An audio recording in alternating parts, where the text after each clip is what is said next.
नमस्कार दोस्तों, दरभंगा रॉक्स में आपका स्वागत है। दरभंगा का एक ऐसा इलाका जो 6 महीने तक बाढ़ में डूबा रहता था, जहां 6 महीने तक लोग नाव में चलते थे, न खेती होती थी, बाड़ी होती थी। वो कुशेश्वर स्थान में अब उम्मीद की किरण जाग उठी है और जो रक्षक बना है एक स्लुइस गेट, जिसके ज़रिए जो पानी जमा होता था कुशेश्वर स्थान के उस इलाके में, दक्षिण के इलाके में, वो अब पानी की निकासी होने लगी है। जो 6 गेट जो नया बना है, इसका 12 गेट वाला जो स्लुइस गेट है, उसका 6 गेट खोला गया है पहली बार। और इस समय काफ़ी पानी है वहाँ पर, और पहली बार इसका इस्तेमाल हो रहा है कि बांध के ज़रिए या स्लुइस गेट के ज़रिए पानी की निकासी की जा रही है। ये तस्वीर बिहार सरकार के मंत्री संजय कुमार झा ने शेयर किया है। इसमें 6 गेट आपको दिखाई दे रहे हैं, खुले हुए नज़र आ रहे हैं। संजय कुमार झा ने ट्वीट करके बताया है कि नवनिर्मित 12 भेंट के एंटी फ्लड स्लुइस गेट के 6 गेटों को आज सुबह खोल दिया गया है। साथ ही उन्होंने कहा कि कुशेश्वर स्थान और आसपास के इलाकों में जहां बारिश के पानी की निकासी हो, इसलिए ऐसा किया गया। साथ ही उन्होंने कहा कि सिरनिया फुइया तटबंध के कुल 70 किलोमीटर की लंबाई का सुदृढ़ीकरण किया गया है, जिसमें फुइया के निकट करीब 4 किलोमीटर लंबाई में नए जो बांध का निर्माण कराया गया है। और इस तरह से ये पूरी तैयारी की गई है। तो बाढ़ अवधि में कुशेश्वर स्थान के इलाके में जमा पानी की निकासी अब आसानी से हो सकेगी। साथ ही चौरों से जो जल निकासी के लिए मृत धारा थी, उसको पुनर्जीवित किया जा रहा है। जाहिर सी बात है, पुनर्जीवित किया जाएगा तभी ये पानी यहाँ तक पहुँचेगा, ये स्लुइस गेट तक पहुँचेगा और उसके बाद ये बाहर जाएगा, बागमती में जा कर के मिलेगा। अब हम आपको आगे बताएंगे कि क्या स्थिति है। लेकिन पिछले दिनों यहाँ खुद नीतीश कुमार आए थे और नाव से उन्होंने भ्रमण किया था और उन्होंने पूरा यहाँ पर खाका तैयार किया। लेकिन इसके पीछे पूरा दिमाग था संजय कुमार झा का। सुनिए उन्होंने क्या कहा था। लोग को लगे छले कि अगर बाढ़ दुनिया में कतो एते के नहीं एते, कुशेश्वर में तो 6 महीना बाढ़ रहा के और देश में कहीं बाढ़ आए कि नहीं आए, लेकिन 6 महीना कुशेश्वर स्थान डूबा रहता है। जाइए एक बार जा करके देखिए। इसी बिहार सरकार में हम लोगों ने प्रण लिया, आज कुशेश्वर को हम लोगों ने बाढ़ मुक्त कर दिया। पूरा कुशेश्वर में कहीं पानी नहीं।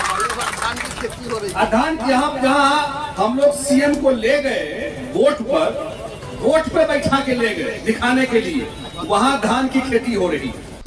तो सुना आपने, संजय कुमार झा ने कहा कि वो खुद मुख्यमंत्री को यहाँ लेकर के आए, उनसे नाव पर उन्होंने यहाँ पर भ्रमण कराया। और तो कुशेश्वर स्थान को उसका रक्षक इसलिए मिला क्योंकि यहाँ पर पहली बार मुख्यमंत्री नीतीश कुमार नाव से आए। उन्होंने व्यक्तिगत आके हालात देखा और संजय कुमार झा, चूँकि जल संसाधन विभाग उनके पास था, तो उन्होंने इस काम को प्रायोरिटी पर लिया और मुख्यमंत्री का ध्यान इस तरफ आकर्षित कराया। मुख्यमंत्री कई बार यहाँ आए, उन्होंने खुद इसकी मॉनिटरिंग की और देखा यहाँ पर क्या स्थिति है और उन्हें समझ में आया कि यहाँ पर बांध की ज़रूरत है, यहाँ पर पुराने जो चौर हैं उसके पुनर्जीवित करने की ज़रूरत है और पानी की निकासी कराने की ज़रूरत है, क्योंकि पानी जमा हो जाता है यहाँ पर 2 नदियों का पानी। और उसके बाद ही यहाँ पर काम शुरू हुआ। स्लुइस गेट जो आपका निर्माण कार्य हुआ शुरू 2020 से लेकर के 2023 तक इसका निर्माण, और आज की डेट में ये चालू हो गया है। यानी कि यहाँ पर बाढ़ की समस्या ऑलमोस्ट खत्म हो गई है। आपको अब मैप के ज़रिए समझाते हैं कि आखिर ये पूरा भौगोलिक स्थिति क्या है।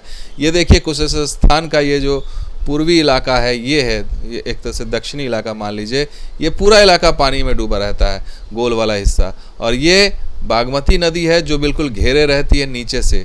ये बागमती नदी हायाघाट की तरफ से आती है और इस तरह से यहाँ इसका पूरा अलाइनमेंट बनता है कि पूरा नीचे से ये एकदम राउंड बना करके जाती है और ये बिल्कुल लॉक कर देती है पूरे इस इलाके को। यानी कि तो ऐसे में जो ऊपर से जो उत्तर से दक्षिण की तरफ से जो कमला आ रही है, ये कमला का पानी जो है वो आके यहाँ नीचे ब्लॉक हो जाता है, पानी निकलता नहीं है, इसकी निकासी नहीं हो पाती। इस वजह से पूरा जो गोल्ड वाला इलाका आप देख रहे हैं डूबा रहता है और यही समस्या होती है कि पानी ब्लॉक हो जाता है और पानी की निकासी नहीं हो पाती। लेकिन अब पानी की निकासी के लिए यहाँ स्लुइस गेट बनाया गया। वो स्लुइस गेट कहाँ पे बनाया गया वो आपको मैप में ही दिखा देते हैं। ये है मनरवा खैरा इलाका है, वहाँ पर एक ये जो ब्लू वाला बॉक्स देख रहे हैं, स्लुइस गेट यहाँ पे बनाया गया। और ये जो आप रेड वाली लाइन देख रहे हैं, ये पूरा तटबंध बांध बनाया गया है ये, ताकि पानी को लॉक करके यहाँ लाया जा सके।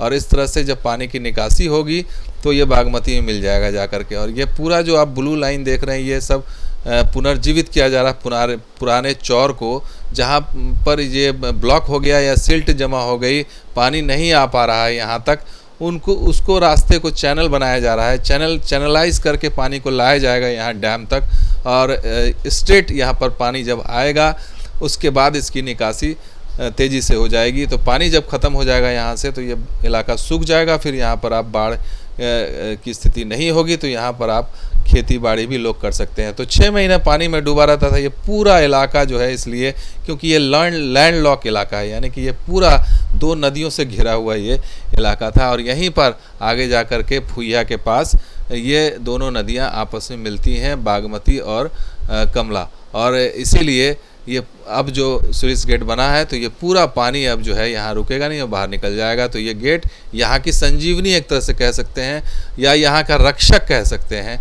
कुशेश्वर स्थान जो कि बदनाम रहा बाढ़ की वजह से, और लोगों ने वर्षों ध्यान नहीं दिया इस पूरे इलाके का, आज यहाँ पर स्थिति बदलती हुई नज़र आ रही है कि यहाँ पर लोग ध्यान दे रहे हैं, और यहाँ की किस्मत जो है लगती थी कि अब नहीं बदलेगी, लेकिन अब किस्मत भी बदल रही है, तकदीर भी बदल रही है, और ये बांध तकदीर बदल रहा है। और इसलिए जो ये तस्वीर दिखाती है कि उम्मीद की किरण की पानी अब वहाँ नहीं जमा होगा, गेट खुलेगा, पानी निकलेगा, और पानी निकल के ये बागमती में चला जाएगा, और आगे कमला में मिलते हुए कोसी में होते हुए गंगा में चला जाएगा। तो पानी यहाँ पर ब्लॉक नहीं होगा, ये पूरी नज़र चीज़ें आ रही हैं।